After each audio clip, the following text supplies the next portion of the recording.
십계명은 왜 한돌판에 기록되지 않았는가? 출애굽기 22장 12절입니다. 이렇게 기록합니다. 여호와께서 모세에게 이르시되 너는 산에 올라 내게로 와서 거기 있으라. 내가 그들을 가르치도록 내가 율법과 계명을 친히 기록한 돌판을 내게 주리라 라고 말씀하셨습니다. 우리 개역개정은 이제 기록한 돌판으로 했죠. 즉 다시 말하면 이게 단수로 번역했습니다. 좀 아쉬운 것은 단수와 복수를 구별하지 못했다고 하는 사실이죠. 그러면 이제 원문 성경을 이제 문자 그대로 이렇게 번역한 킹제임스는 어떻게 기록했습니까? 여기 보면 tables of stone 그랬습니다. 즉 다시 말하면 돌판들에 이렇게 기록해서 주셨다는 사실이죠. 그래서 여기 출애굽기 24장을 보게 되면 우리가 이제 돌판이 하나가 아니라 복수라는 것을 알게 됩니다. 특별히 오늘도 이제 뭐 제가 산으로 올라가서 비디오 거기서 반드시 산 위에서 이 십계명의 두 돌판을 주셨다는 사실이에요. 그래서 우리가 신약을 보게 되면 산상순이 마태복음 5장부터 6장 7장이 있습니다. 산상순이라고 불리우는 것은 바로 산 위에서 가르치시는 말씀이라는 거죠. 그래서 거기에서 The Kingdom of Heaven, 하늘의 왕국, 우리가 이제 천국이라고 말하는데 하늘의 왕국 백성이 누구인가를 이렇게 가르치셨다는 사실이죠. 그래서 이 항상 하나님께서 무엇인가를 주실 때 이렇게 산 위에서 높은 곳에서 주셨다는 것을 알아야 됩니다. 마태복음 17장에는 변화산에서 예수님의 모습이 변형되지 않았습니까? 그 나사렛 예수님께서 바로 영광의 하나님이신 것을 그때 이제 그 영광을 드러내신 거예요. 그래서 그 얼굴이 해같이 빛나지 않았습니까? 옷이 빛과 같이 휘어진 것이 그분의 보이지 않는 영광, 인성 안에 있는 영광을 이렇게 드러나셨다는 거죠. 그것도 어디에서냐면 바로 헐몬산이에요. 가장 높은 산이죠. 그래서 우리가 흔히 이것을 변화산이라고 부른다는 사실을 이렇게 우리가 알아야 됩니다. 그래서 여기 십계명을 주신 이 신의 산과 신약에서는 바로 예수 그리스도께서 산 위에서 이제 또 하늘의 왕국의 법을 주셨습니다. 그래서 여기서 보게 되면 복수라는 것을 알게 돼요. 시브리어 루아어는요, 돌, 나무, 금속으로 만든 판의 복수형이에요. 그리고 뒤에 이제 에벤은 돌이라는 뜻이죠. 스톤. 우리가 너무나도 잘 아는 것이 에베네셀 있지 않습니까? 도움의 돌. 그래서 우리가 여호와 하나님께서 십계명을 두 돌판에 이렇게 기록해서 주셨다는 사실을 주목할 필요가 있다는 거예요. 자, 출애굽기 32장 15절은 이렇게 말씀합니다. 모세가 돌이켜 산에서 내려오는데 두 증거판이 그의 손에 있고 여호와 하나님께서 새겨주신 그 십계명에 기록된 두 돌판이 손에 있었다고 말하고 있죠. 그 판의 양면 이쪽 저쪽에 글자가 있으니 그 판은 하나님이 만드신 것이요. 글자는 하나님이 쓰셔서 판에 새기신 것이더라 라고 말씀하고 있습니다. 그래서 우리가 알고 있는 것처럼 십계명은 두 돌판에 기록되어 있습니다. 돌판이 두 개라는 사실이죠. 킹제임스 성경은 이렇게 또 말씀하고 있어요. The two tables of the testimony 그러지 않습니까? 그러니까 두 돌판이라는 것이 성경의 팩트라는 사실이에요. 그래서 성경의 문맥을 통해서 십계명은 두 돌판에 새겨졌습니다. 한 돌판에 새겨진 것도 아니고 세 돌판에 새겨질 수도 없고 다섯 돌판에 새겨질 수도 없고 오직 두 돌판에 새겼다는 것은 반드시 십계명은 두 돌판에 새겨져야만 할 까닭이 있다는 거예요. 그런 근거가 있다는 사실을 우리가 주목해야 된다는 것입니다. 자, 우리가 이제 여기서 한 가지 의문을 가질 필요가 있습니다.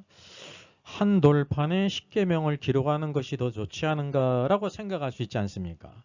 그죠? 십계명을 한 돌판에 다 기록할 수도 있잖아. 이것이 더 좋지 않은가라고 생각할 수가 있죠. 그런데 성경은 두 개의 돌판에 기록됐다고 말씀합니다. 이게 팩트예요. 그리고 이것은 우연한 것이 아니라 여호와 하나님께서 두 돌판을 이렇게 만드시고 두 돌판에 십계명을 이렇게 기록하셨다는 사실이죠. 여러분 이거를 주목할 필요가 있습니다. 그래서 성경은 왜 한 개가 아니라 두 개의 돌판에 십계명을 기록되었는지 직접 말하고 있지는 않아요. 하나님 그 십계명을 그냥 한 돌판에다 두셔도 될 거 아닙니까? 두 개면은 더 보관하기도 어렵고 한 돌판이 더 좋지 않습니까? 이렇게 생각할 수도 있잖아요. 이런 이유들에 대해서는 직접 말하지 않는다는 사실이에요. 이제 그런 증거들을 우리가 그런데 성경에서 찾을 수가 있어요. 가까이서는 그 오늘 출애굽기 본문에서 그 의미를 우리에게 보여주고 있습니다. 그리고 또한 성경 전체에서도 그 의미를 우리에게 보여주고 있어요. 이게 성경의 모든 원칙이 동일하다는 거죠. 이게 성경의 닥트린이에요. 원칙, 교리라고 말할 수 있죠. 그래서 성경이 말하는 이런 원리, 원칙, 그 교리를 발견할 수 있어야 되는 것입니다. 이런 것이 이제 신학이 되는 거죠. 성경은 원칙이 있는 책이에요. 코에 걸면 코걸이, 귀에 걸면 귀걸이가 아니라는 것입니다. 그래서 첫째 돌판에 있는데 첫째 돌판에 기록된 것들은 모두 동질성을 갖는다는 거예요. 이 계명들이 첫째 돌판에 기록된 것은 하나의 동질성이 있기 때문에 첫째 돌판에 기록됐다는 것입니다. 그리고 둘째 돌판에 기록한 계명들은 이것들도 둘째 돌판에 새겨진 것으로서 동질성을 갖는다는 사실이죠. 이 두 가지로 구분되어 있다는 것을 우리가 주목해야 된다는 것입니다. 자, 이런 원칙을 어디서 또 찾을 수 있냐면 출애굽기 32장에서 찾을 수가 있어요. 성경은 뭐라고 말씀하고 있냐면 단지 우리 두 돌판이라고 말하고 있지 않고요. 두 증거판이라고 말하고 있습니다. 예. 여기 킹제임스 성경이 이렇게 이제 성경을 그대로 번역했잖아요. 원문을. The two tables of the testimony 그랬습니다. 두 증거의 판이라 말이죠. 이 중요한 것이 바로 뭐냐면 두 증거의 판이라는 사실이죠. 즉 다시 말하면 십계명은 증거를 하고 있는데 누구를 증거하냐면 모든 성경이 다 예수 그리스도를 증거하는 거예요. 십계명도 다른 것이 아니라 거기 바로 예수 그리스도를 증거하고 있다는 사실이에요. 그리고 증거의 숫자라는 사실입니다. 그래서 반드시 두 증거이기 때문에 두 돌판에 기록됐다는 사실이죠. 그래서 둘이라고 하는 것은 증거의 숫자예요. 성경에서 이런 것이 참 많이 나옵니다. 우리 성경 전체를 통해서 우리가 찾아볼 필요가 있죠. 자, 누가복음 24장에서 예수님께서 이제 엠마오로 내려가는 제자들과 함께 동행하셨거든요. 이 두 제자는 그 예수님을 메시아로 믿었는데 십자가에 너무나도 힘없이 나약하게 비참하게 돌아가시니까 실망해서 이제 내려가는 길이 아니었습니까? 이때 뭐라고 말씀하고 있냐면 27절에 이에 모세와 모든 선자의 글로 시작하여 모든 성경에 쓴 바 자기에 관한 것을 자세히 설명하시니라 라고 이렇게 말씀했어요. 예수님께서 모세와 모든 선자의 글로 시작해서 그 예수님에 관해서 자기에 관한 것을 자세히 다 설명했다는 거죠. 왜 이런 고난을 받고 십자가 죽으신 후에 사흘 만에 부활할 것이 아니냐라는 것을 가르쳤다는 사실이죠. 또 마태복음 17장은 변화산 사건이 있지 않습니까? 헐몬산에서 예수님께서 그 모습이 변형되셨는데 얼굴이 해같이 빛나고 그 옷이 빛과같이 휘어지지 않았어요? 그게 바로 뭐냐면 그 나사렛 예수님이 계셨는데 그 안에 바로 하나님의 신성이 계셨다는 거예요. 그래서 예수님은 완전한 하나님이시고 완전한 사람이 되신다는 사실이죠. 그때에 모세와 엘리야가 예수와 더불어 말하는 것이 그들에게 이제 세 제자에게 보였다는 거예요. 여기 변화산에 나타난 두 사람이 있는데 모세와 엘리야가 있다는 사실이죠. 누가복음 24장에 모세가 있지 않습니까? 변화산에 모세가 나타났잖아요. 모세가 동일해요. 모세는 바로 무엇을 가리키냐? 율법을 가리키는 거예요. 그래서 여기 누가복음에서도 모세의 글로 시작하여 모세의 글과 모든 선자의 글로 시작하여 이런 뜻이란 말이죠. 모세의 글은 바로 율법을 가리켜요. 성경에서 가장 중요한 것이 모세 오경이거든요. 이게 첫 번째 주어진 것이란 말이죠. 그 둘째 또 뭐냐면 누가복음에서는 선자의 글이라고 말하고 있습니다. 그런데 예수님의 모습이 변형되신 마태복음 17장에서는 엘리야가 나타났거든요. 바로 엘리야는 어떤 사람이냐면 모든 선자를 대표하는 사람이에요. 선지서를 대표한단 말이죠. 그래서 엘리야가 이렇게 있다는 겁니다. 그래서 율법과 이제 선지자의 글, 모세의 글과 선지자의 글이라고 하는 것은 구약이고 인물은 바로 모세와 엘리야로 대표되는 구약이라는 거죠. 그래서 모세와 엘리야는 증거예요. 구약을 나타났는데 두 증거가 있다는 거죠. 모세로 대표되는 율법과 엘리야로 대표되는 선지자의 글이 있다는 거죠. 그 모두가 누구를 증거하냐면 예수 그리스도를 증거한다는 것입니다. 그래서 모든 성경에 쓴 바 자기에 관한 것, 모든 성경이 누구에 관한 것이냐면 예수 그리스도에 관한 것이라는 겁니다. 만약에 우리가 성경을 쭉 보면서도 만약에 예수 그리스도를 찾지 못한다고 하면 성경을 잘못한 건 빗나간 것이다 말이죠. 우리가 흔히 그럴 경우가 많이 있습니다. 요나서를 보게 되면 우리가 흔히 뭐냐면 하나님은 능력이 많으셔서 요나가 물고기 뱃속에 있는데 죽지 않고 이렇게 살아났어, 이렇게 이해할 수가 있습니다. 틀리지는 않지만 또 맞는 게 아니라는 사실이죠. 왜냐하면 모든 성경에 쓴 바, 또 선지자의 글, 요나가 선지자잖아요. 그 성경에 쓴 것은 자기에 관한 것, 예수 그리스도에 관한 것이라 말입니다. 그러니까 요나가 물고기 뱃속에 사흘 동안 있다가 이 나온 것은 바로 뭐냐면 요나보다 더 큰 이신 예수 그리스도께서 십자가에 죽으시고 음부에까지 내려가셨다가 사흘 만에 다시 음부의 문을 열고 부활하실 것을 보여주신 것이에요. 그래서 요나보다 더 큰 선지자라고 말하고 있는 것입니다. 창세기로부터 모든 성경은 누구에 대해서 기록된 것이냐면 예수 그리스도를 증거하고 있는 것입니다. 그래서 이 두 층의 구약은 모세와 엘리야로 대표되는 모세의 글과 선지자의 글로 대표되는 구약은 예수 그리스도에 대한 증거라는 사실입니다. 그래서 여기 자기에 관한 것은 그리스도를 증거한다는 사실이죠.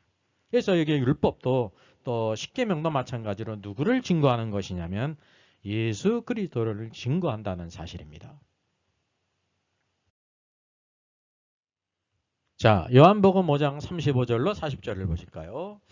요한은 켜서 비추는 등불이라 너희가 한때 그 빛에 즐거이 있기를 원하거니와 내게는 요한의 증거보다도 큰 증거가 있다 그랬습니다. 그러니까 요한이 와서 누구를 증거했냐면 예수 그리스도를 증거했다는 거예요. 요한의 핵심의 메시지는 예수 그리스도를 증거한 것입니다. 그러나 예수님께서는 더 큰 증거가 있는데 그게 누구냐면 아버지께서 내게 주사 이루게 하시는 역사. 그건 내가 하는 그 역사가 아버지께서 나를 보내신 것을 나를 위하여 증언하는 것이라 그랬습니다. 예수님이 행하신 모든 일과 모든 말씀들은 아버지 하나님께서 예수 그리스도를 보내신 것을 증언한다는 사실입니다. 예수님은 바로 아버지를 증거를 했어요. 그리고 37절 또한 나를 보내신 아버지께서 친히 나를 위하여 증언하셨느니라 그랬습니다. 테스트모니거든요. 아버지께서 친히 예수님을 증언하신다는 사실이죠. 39절 너희가 성경에서 영생을 얻는 줄 생각하고 성경을 연구하거니와 그랬습니다. 예수님 시대에 모든 사람들이 성경을 연구했어요. 성경은 그냥 퀴티 정도 하는 책이 아닙니다. 연구하는 겁니다. 그래서 성경은 퀴티 하는 겁니다. 그리고 성경에서 무엇을 얻는 줄 생각하고 연구하냐면 성경에서 영생을 얻는 줄 생각하고 그랬습니다. 성경에서 말하고 있는 가장 중요한 것은 영원한 생명이에요. 우리들에게 중요한 것이 영원한 생명이라는 거죠. 그리고 이 성경이 곧 내게 대하여 증언하는 것이라 그랬습니다. 모든 성경은 예수 그리스도를 증거한다는 것입니다. 테스트모니라는 거예요. 그런데 40절 그러나 너희가 영생을 얻기 위하여 내게 오기를 원하지 아니하는도다라고 말씀하십니다. 영생을 얻기를 위하는데 예수님께 오지 않는다고 하면 영생을 얻을 수가 없죠. 왜? 영생은 곧 살아계신 예수 그리스도를 통해서 우리에게 주는 것이라 말입니다. 그래서 여기에서 참된 증언을 보게 된다는 사실이죠. 오늘 우리가 이런 참된 증언 우리가 가져야 된다는 것입니다. 십계명이 바로 두 돌판에 기록된 것은 한 돌판도 아니고 세 돌판도 아니고 다섯 돌판도 아니고 두 돌판에 기록된 것은 예수 그리스도를 증거하는 것입니다. 두 증거라는 것을 우리에게 보여주고 있습니다. 자, 십계명은 한 돌판에 기록될 수가 없습니다. 또한 동일한 원칙에서 세 돌판이나 다섯 돌판이나 열 돌판에 기록될 수가 없어요. 성경의 팩트는 바로 뭐냐면 두 돌판에 이렇게 여호와 하나님께서 두 돌판을 만드시고 기록하셨다는 사실. 이게 팩트예요. 이 팩트는 그냥 단순히 그렇구나라고 생각할 수가 있는데 두 돌판이라는 것이 중요하다는 사실입니다. 왜? 이것이 예수 그리스도를 증거한다는 사실입니다. 그래서 뭐라고 불리우냐면 이 십계명의 두 돌판은 증거의 두 돌판이라고 불리운다는 거죠. 증거. 사도행전에서도 내 증인이 되라 그랬죠. 오늘도 우리가 증거하는 것은 예수 그리스도의 증인이에요. 증인. 증거가 있어야 돼요. 예수 그리스도에 대한 증거를 말해 다른 것을 말하는 것이 아닙니다. 우리를 말하는 것이 아니고 다른 어떤 것을 말하는 것이 아니라 생명이신 예수 그리스도만을 증거해야 된다는 거죠. 그래서 예수 그리스도의 증거가 십계명이라는 것을 보게 되는 것입니다. 여러분, 십계명은 폐해지지 않았습니다. 많은 사람들이 이 구약에 대한 잘못된 관념을 알고 있습니다. 신약에 예수님께서 오셨기 때문에 구약은 폐해졌다라고 생각하는데 폐해진 것이 아닙니다. 어떻게 된 것입니까? 십계명은 계속돼요. 그리고 모든 율법을 완전케 하셨죠. 그리고 산상수훈을 통해서 이 십계명은 더욱 완전케 되었다는 것을 보게 됩니다. 왜냐하면 구약의 십계명은 살인하지 말라라고 말씀했어요. 이렇게 칼을 들고 찔러 죽여야 살인이었단 말이죠. 근데 예수님은 옛사람에게 너희가 살인하지 말라라는 것을 들었지만은 나는 너에게 이르노니 하면서 형제를 미워하는 자마다 이미 죽였다고 말씀하고 있거든요. 그래서 이게 뭐냐면 계명을 더 한층 한없이 높이셨다는 것을 우리가 보게 되는 것입니다. 그래서 더욱 완전케 하신 것입니다. 오늘날 이 말씀을 통해서 우리가 무엇을 보게 되냐면 오늘날 우리 신자들 교회의 문제가 바로 무엇인가라는 것을 보게 되는 것입니다. 무엇이 없냐면 예수 그리스도의 증거가 부재하다는 사실이죠. 십계명으로 대표되는 우리가 적어도 십계명을 예수 그리스도 안에서 성령 안에서 우리가 이것을 지킨다는 것은 예수 그리스도의 증거를 갖는 것인데 이런 증거가 없기 때문에 세상에서 빛과 오늘도 소금의 사명을 감당하지 못한다는 사실이죠. 오늘도 그래서 예수 그리스도의 증거가 충만한 사람, 적어도 오늘도 십계명을 통해서 우리가 예수 그리스도로 예수 그리스도의 증거를 가지고 있는 사람인지 예수 그리스도의 이름만 가지고 있고 증거가 없는 사람인지가 구별되는 것입니다. 여러분, 십계명은 두 돌판에 기록됐고 이것은 예수 그리스도의 증거예요. 이 증거는 한 돌판에 기록될 수가 없고 오직 두 돌판에 기록되었다는 사실입니다. 오늘도 이 시대에 예수 그리스도의 증거를 갖고 예수 그리스도의 증인으로 살아가는 저와 여러분 되기를 주님의 이름으로 부탁드리겠습니다. 요한계시록 인사이드가 결국 나왔습니다. 더 일찍 나왔습니다. 감사합니다. 구매 안내입니다. 11장까지 있고요. 39 챕터로 이루어졌어요. 각 주제별로 이루어졌습니다. 일반 이런 계시록 주에서는 1장 1절, 2절, 3, 4절 뭐 이렇게 절별로 했는데 그래서 전체 이게 내용별로 39 챕터로 이루어졌고요. 1040쪽입니다. 목회자와 성도를 필독서입니다. 염려하지 말고 계세요. 다 이해할 수 있도록 했습니다. 성경의 완성이고요. 헬라어 원어를 쓰고 우리말 발음으로 이해하기 쉽게 했고 영어도 병기하고 의미도 다 파싱했습니다. 특별히 가장 중요한 것은 이때 종교개혁 500년 이후에 무천년설이 왜 잘못됐고 그리고 전천년설이 맞는지를 이렇게 비교하면서 계시록을 쓴 것은 아마 처음일 것입니다. 중요한 각 주제들 토픽으로 다 아주 중요한 주제들을 달았습니다. 그리고 또 특징은 약 130여 개의 도표가 있고 비교표가 있어요. 그래서 참 이해하기 쉽도록 이렇게 편집이 되어 있습니다. 정가 6만 원인데 54,000원에 무료 배송하게 됩니다. 계좌에 보내시면 되고요.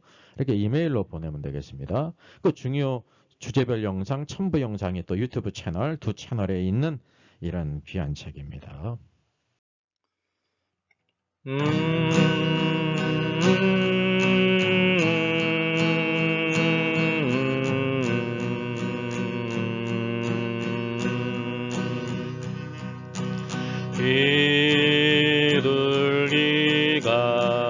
비둘기같이 온유한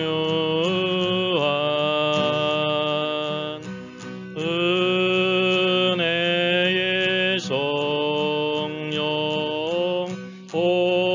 오셔서 거친 마모르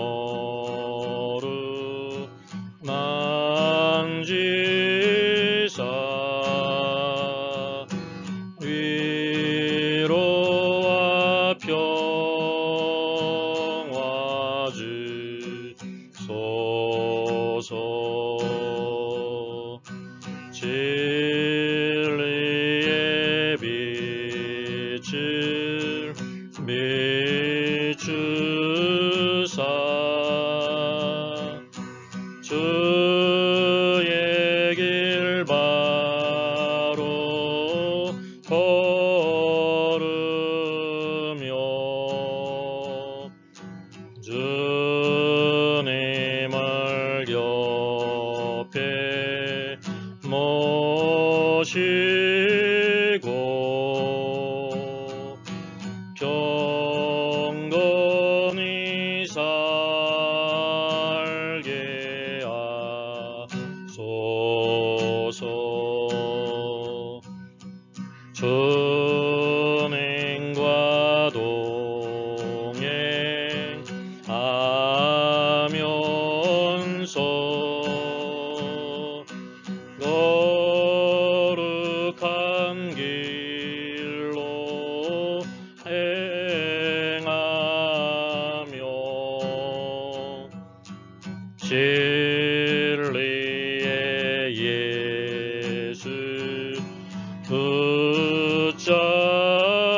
연약한 나를 도우사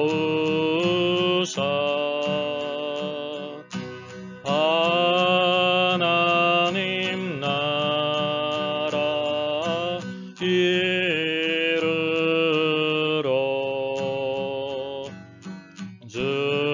주님의 품에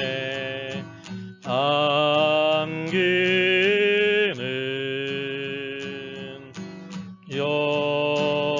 영원한 안식 주소서.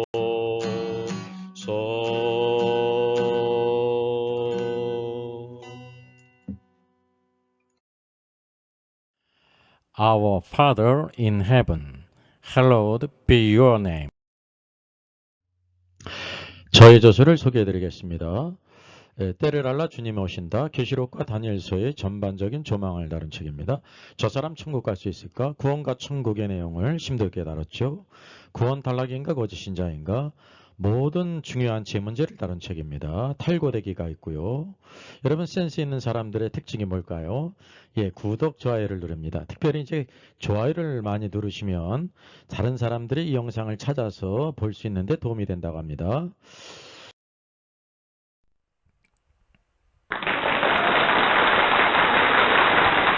수고하셨습니다.